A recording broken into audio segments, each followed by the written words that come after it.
vaches ont fait leur séjour dans la parcelle, comme celle-ci d'ailleurs, et puis en fait il reste des refus. Donc les refus, c'est tout ce que les vaches n'ont pas mangé.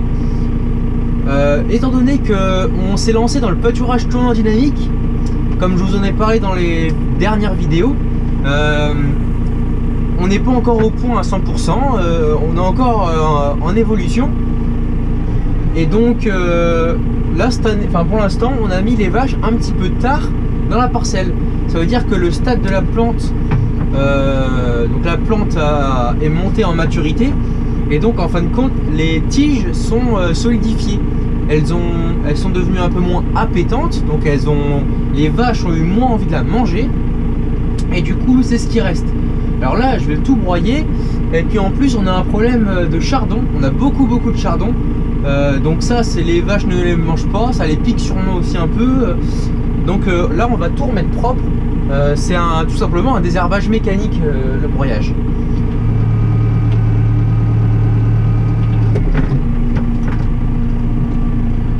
Donc toc, je mets le broyeur en route.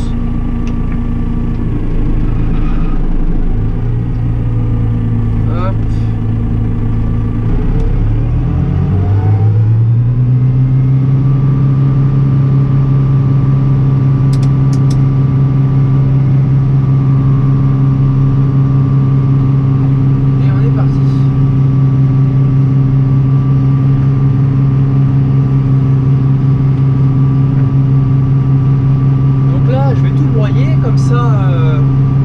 Après l'herbe va repousser et puis elle va être meilleure.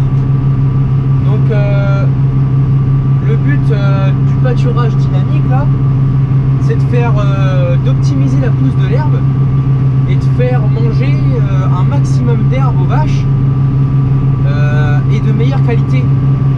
L'objectif final, c'est de plus donner de concentré, donc de plus rien acheter en dehors de l'exploitation, et que les vaches aient une meilleure herbe au prix.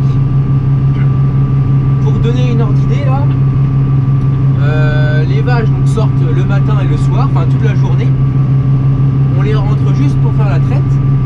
Et puis en termes de consommation d'aliments, on a réduit de 2/3 la ration qu'on met à l'auge. Donc c'est super. Du coup ça fait qu'on donne plus beaucoup d'aliments à l'auge. Mais et aussi pour le bien-être des animaux, je pense que ça joue également, parce que la vache est un ruminant. Du coup qui dit ruminant dit manger de l'herbe, et puis là on respecte exactement ça.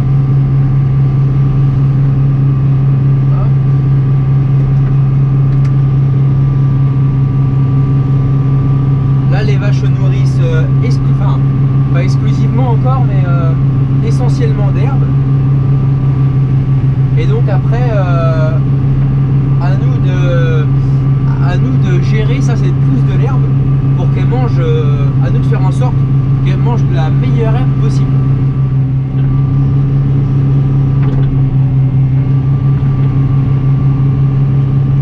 Normalement d'ici 21 à 28 jours, l'herbe sera à un stade optimal pour être pâturée.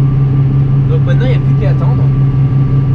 Et puis le but est de venir à bout de ces chardons, parce qu'il y en a vraiment beaucoup, et puis ça les vaches les mangent. Je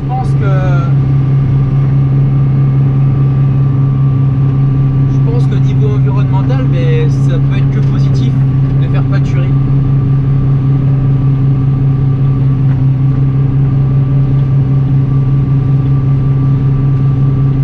Ça permet aussi pour le troupeau d'avoir une meilleure autonomie alimentaire. C'est vrai que c'est vachement important. À la fois les vaches, on s'organise pour avoir une meilleure herbe possible, pour que les vaches aient une bonne herbe qui va convenir à leurs besoins alimentaires. Niveau de la planète, on va être meilleur, parce que on va faire pâturer souvent l'herbe, et puis du coup en repoussant, elle va capter un max de CO2. Et puis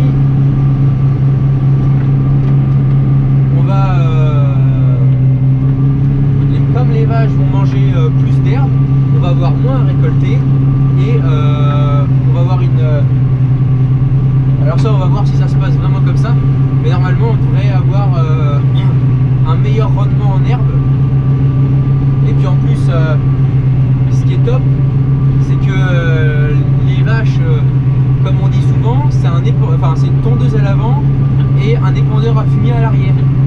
Elles vont manger l'herbe, elles vont avoir des déjections, et puis ces déjections vont nourrir le sol, qui va permettre de nourrir l'herbe. Donc finalement, nous derrière, on mettra aucun engrais dans cette prairie.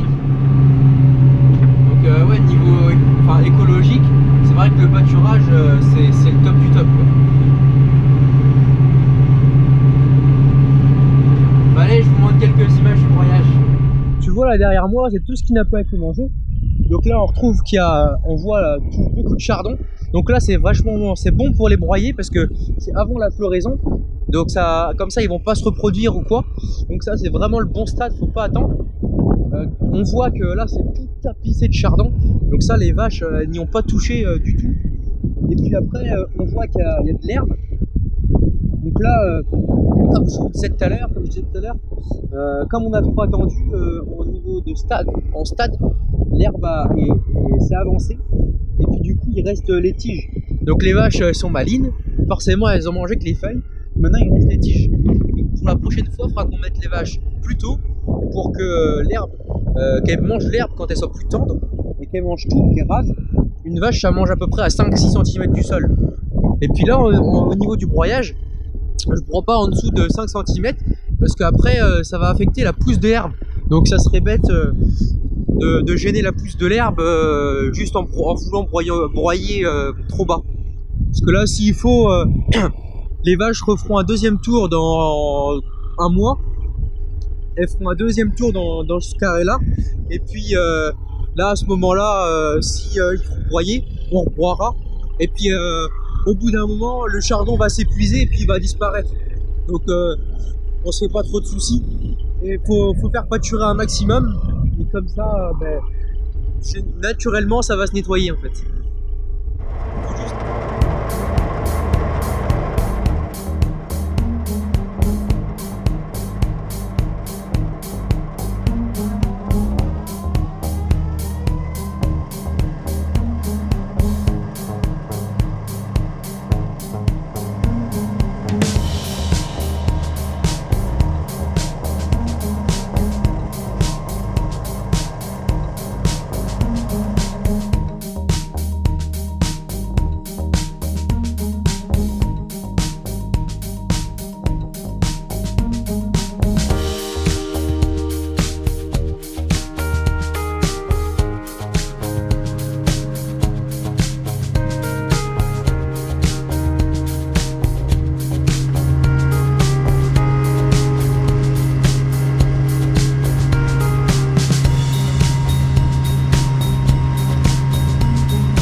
parcelle est finie. Donc j'éteins ma prise de force. Hop. Alors du coup les vaches sont retournées au pré. Je pense que, je sais pas si vous pouvez les voir là-bas là. Donc moi faut que j'ouvre les barrières du coup, comme je les ai rouvertes pour qu'elles reviennent après la traite. Donc je referme tout et puis je reviens. En tout cas j'espère que la vidéo vous aura plu. N'hésitez pas à mettre des pouces bleus, ça fait vraiment plaisir. À mettre des commentaires comme d'habitude, vous êtes vraiment beaucoup à mettre des commentaires, c'est super cool, je réponds à tous. Si vous avez des questions, n'hésitez pas. Aussi vous pouvez vous abonner sur Twitter et Facebook. Je mets des photos régulièrement de ce que je fais, tout ça, c'est assez cool. Donc je vous dis merci d'avoir regardé et puis à très bientôt pour une prochaine vidéo. Allez, salut!